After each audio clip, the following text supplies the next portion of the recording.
March 24th, on one of the airfields south of Paris, gliders and transports were lined up to carry the first Allied airborne army across the Rhine in the greatest single airborne operation in history. More than 3,100 tow planes and gliders were to land about 40,000 troops behind enemy lines in the basal area.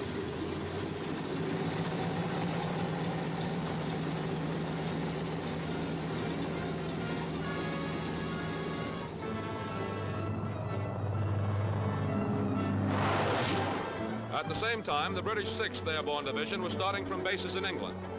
Ground forces had started to move before the airborne troops. This was a reversal of tactics used in Normandy and Holland, where glider and parachute forces had gained the ground first. The CG-4A glider normally carries 12 fully equipped soldiers, or a combination of soldiers and equipment up to 4,000 pounds. In this operation, the double tow was used.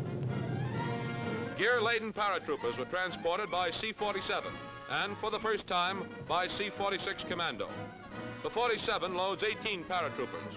The Commando loads 36 and is fitted with 2 doors to drop men simultaneously from both sides of the plane.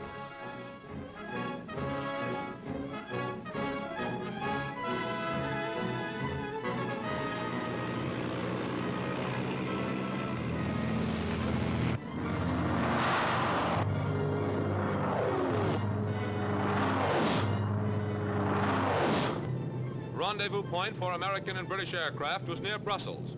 The flight streaming eastward across Belgium, as seen in these films taken by cameramen of the 8th Air Force and the 9th Troop Carrier Command. In such a gigantic undertaking, aerial losses were inevitable. Flak down 24 C-47s and 6 British tow planes were lost. Losses were kept to a minimum, however, by our fighter cover.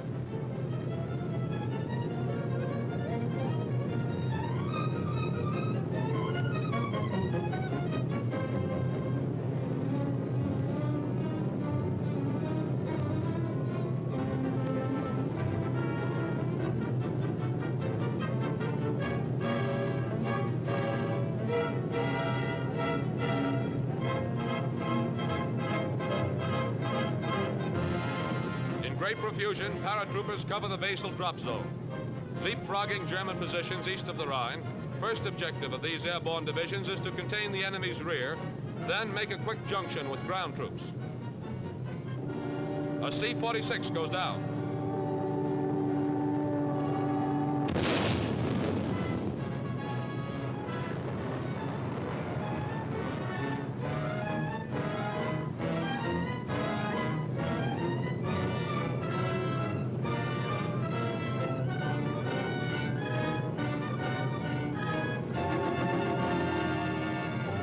Glider landings were generally without mishap, but some were not so lucky.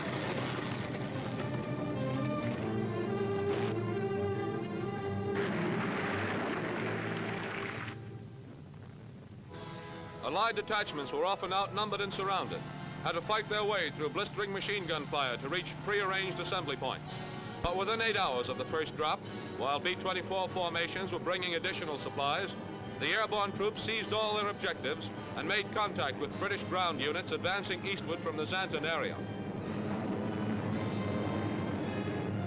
240 Liberators dropped supplies to help the airborne troops accomplish their victories. During the day, our air forces flew more than 10,000 sorties in the basal battle area.